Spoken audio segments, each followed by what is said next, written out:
Bismillahirrahmanirrahim. Assalamualaikum warahmatullahi wabarakatuh.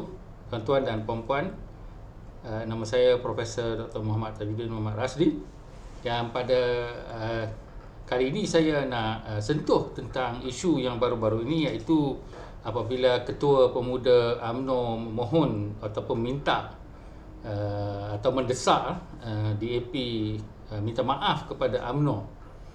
Dan pada kali ini saya nak bentangkan tiga perkara untuk pemuda UMNO, untuk mereka menentukan sama ada mereka perlu minta maaf kepada rakyat dan kepada Datuk Seri Anwar Ibrahim sebelum mereka cuba nak minta orang lain untuk minta maaf kepada parti mereka. Jadi contohnya yang pertama adalah tentang isu Datuk Seri Anwar Ibrahim sendiri yang sekarang menjadi Perdana Menteri Malaysia, dan parti politik yang dikepalainya sekarang bekerjasama dengan UMNO dan memberi peluang kepada UMNO yang tewas di dalam pilihan raya lepas untuk menjadi kerajaan. Jadi kalau kita lihat sejarah Datuk Seri Anwar Ibrahim, beliau telah dipenjarakan 2 kali oleh siapa? Pertama oleh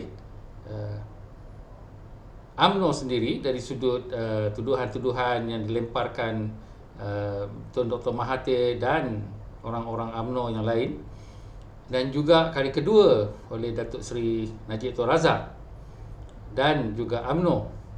Jadi di sini kita lihat bahawa kesemua tuduhan-tuduhan itulah tuduhan-tuduhan palsu, dan ini telah ditentukan oleh yang di-Pertuan Agong yang sebelum di-Pertuan Agong yang sekarang ini. Jadi di sini kita lihat bahawa dalam kes Datuk Seri Anwar Ibrahim, beliau tidak bersalah langsung tetapi menjadi mangsa kepada tikaman politik dan yang mengakibatkan penggunaan institusi kehakiman, penggunaan institusi polis.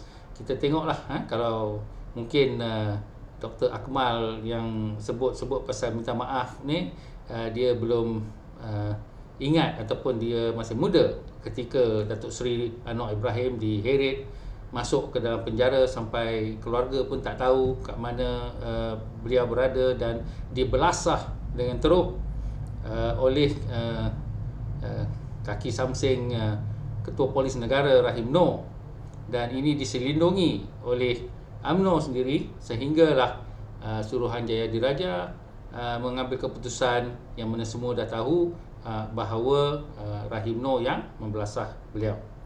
Jadi kes-kes itu kita boleh lihat sendiri cukup tidak boleh membuktikan kesalahan Datuk Seri Anwar Ibrahim.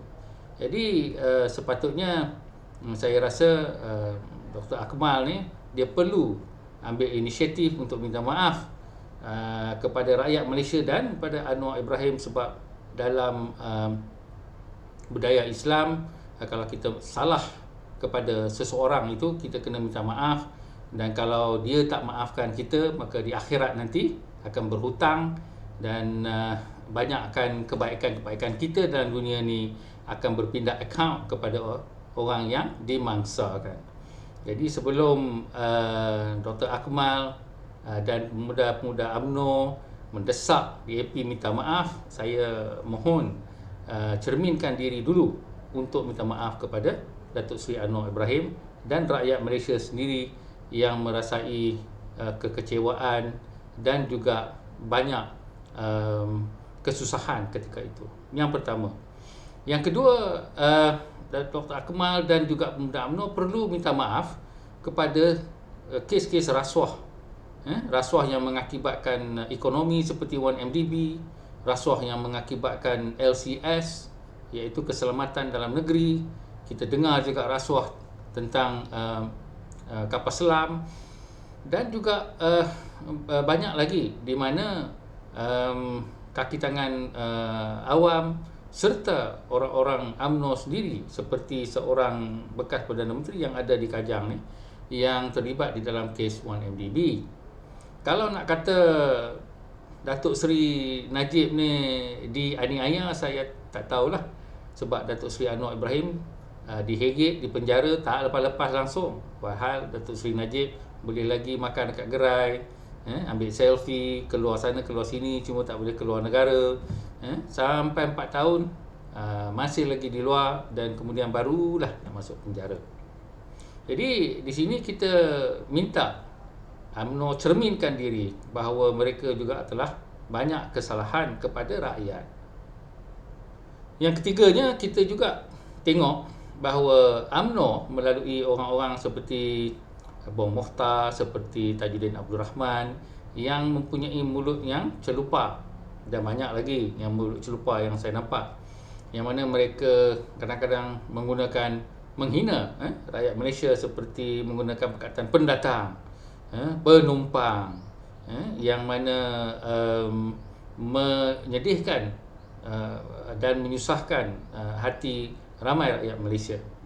Ada juga yang memainkan nama-nama seperti Teresa Kok, yang mengatakan wanita yang ada kok kononnya di dalam parlimen, dan kesemua ini dalam budaya Islam, tuan-tuan, adalah satu dosa yang besar.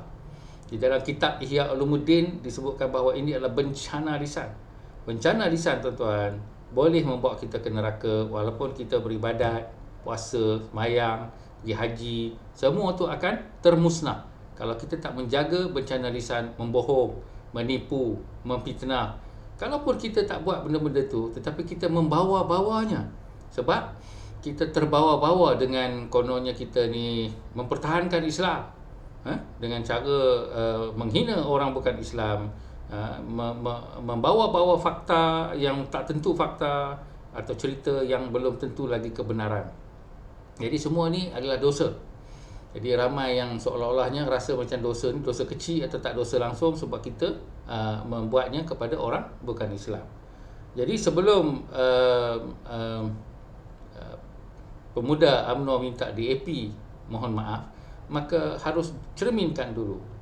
Di sini akhir sekali saya nak sebutkan bahawa insiden DAP Anthony Loke minta maaf kepada GPS tu adalah suatu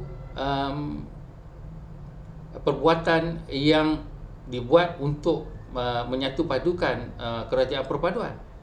Jika tidak, sudah tentu akan sukar membina unity government. Jadi sebenarnya bukanlah kesemua apa yang DAP buat itu salah, tetapi kita mohon maaf ataupun DAP minta maaf mungkin dengan cara penyampaian, bukannya sebab fakta, tetapi untuk kita bersama. Sama juga dengan suami isteri, kadang-kadang suami atau isteri minta maaf, tak semestinya mereka mengaku kesalahan itu, tetapi untuk bersatu kembali sebagai satu keluarga dan bergerak ke depan. Jadi aspek inilah yang kita mahu. Jadi kalau boleh kita saling maafi antara satu sama lain. Jadi kita tak bolehlah nak ungkit-ungkit banyak-banyak sangat. Dan memang betul dalam Islam kita kena sebut apa yang kita salah. Tetapi di sini demi perpaduan gabungan politik yang baru untuk masa depan Malaysia, harap kita sama-samalah bekerjasama ke hadapan dan menganggap bahawa sejarah yang silam itu yang dilakukan oleh ahli-ahli UMNO atau pemimpin-pemimpin UMNO yang lain, dan juga pemimpin DAP yang lain yang keterlaluan cakap dan sebagainya, sebagai satu bahan sejarah yang perlu dijadikan refleksi untuk bergerak ke hadapan. Jadi di sini kita semua kena sama-sama membina negara kita. Ada banyak benda yang kita kena lupakan, ada banyak benda yang kita kena terima, ada banyak benda yang kita mungkin pendam sekejap, tetapi kita harus pandang ke depan. Dan ini adalah suatu yang mana-mana manusia pun perlu buat, dan mana-mana manusia juga tidak sepi daripada kesilapan. Jadi di situ, terima kasih. Assalamualaikum warahmatullahi wabarakatuh.